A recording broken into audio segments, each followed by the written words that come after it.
अगर आप अपने जीवन में कुछ करना चाहते हैं तो आपको कोई भी रास्ता मिल ही जाएगा, नहीं तो आपको कोई बहाना भी मिल जाएगा।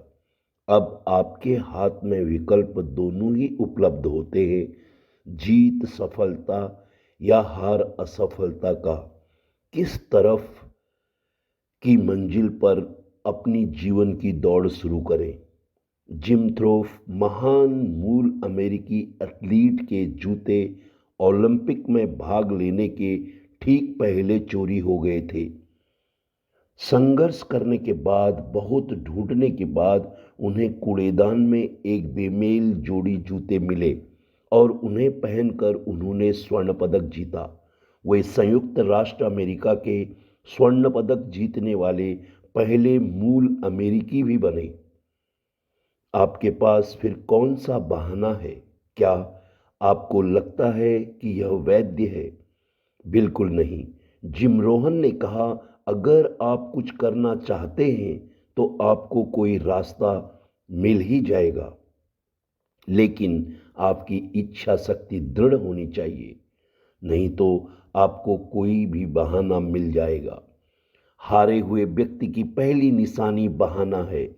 आप पाएंगे कि जब आप बहाने बनाने में अच्छे हो जाते हैं तो आप किसी और चीज में अच्छे नहीं रह जाते। कोई आश्चर्य नहीं कि राल्फ वाल्डो इमर्सन ने कहा, बहाने हमेशा प्रगति की जगह लेते हैं। 99% असफलताएं ऐसे लोगों से आती हैं जिन्हें बहाने बनाने की आदत होती है। बहुत से लोग ऐसे अवसरों से चूक गए हैं जो उनके जीवन को बदल सकते थे, क्योंकि वे इस समय जो कुछ भी उनके पास है उसका उपयोग नहीं करने में विश्वास नहीं करते। इस समय आपके पास जो कुछ भी है वो आपके जीवन में अच्छे पड़ाव पर पहुंचने के लिए जरूरी है, चाहे वह कैसा भी क्यों न हो। जीवन कभी कभी यह देखने के लिए आपकी परीक्षा लेता है कि आप अपने सपनों के लिए कितना और कितनी दूर तक लड़ने के लिए तैयार हैं। याद रखें कि जब आप ऊपर उठने वाले होते हैं तो आपको सबसे ज़्यादा आपकी परीक्षा ली जाती है। जिम थोर्फ के साथ भी यही हुआ था। स्वर्ण पदक जीतने के ठीक पहले उनके जूते पहने हुए थे। बहुत से लोग हार मान लेते। वे बीमेल जूते थे जो उन्होंने ढूंढ कर कूड़ेदान से लाए थे।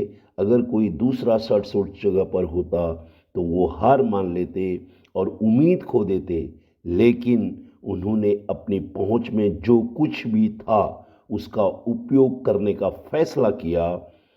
आपके पास जीवन में कितने अवसर इसलिए चले गए क्योंकि आप जो कुछ भी आपके पास है उसका उपयोग नहीं कर रहे हैं।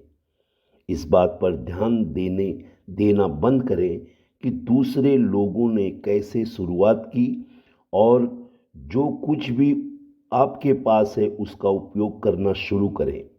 आपके पास जो कुछ भी है वो सफल होने के लिए आपकी ज़रूरत है। याद रखें कि आप पर्याप्त हैं बेहतरीन दिनों के लिए। जय श्री राम। सदा खुश रहें, सदा प्रसन्न रहें, भगवान कृष्ण की तरह, भगवान राम की तरह सदा विनम्र रहें, सकारात्मक रहें, अनुकूलशील बने, खुद से प्यार करें, जीवन की हर गतिविधियों का आनंद लें। जीवन बहुत सुंदर है। ओम नमः शिवाय। बहुत बहुत शुभकामनाएं। जय हिंद। वंदे मातरम।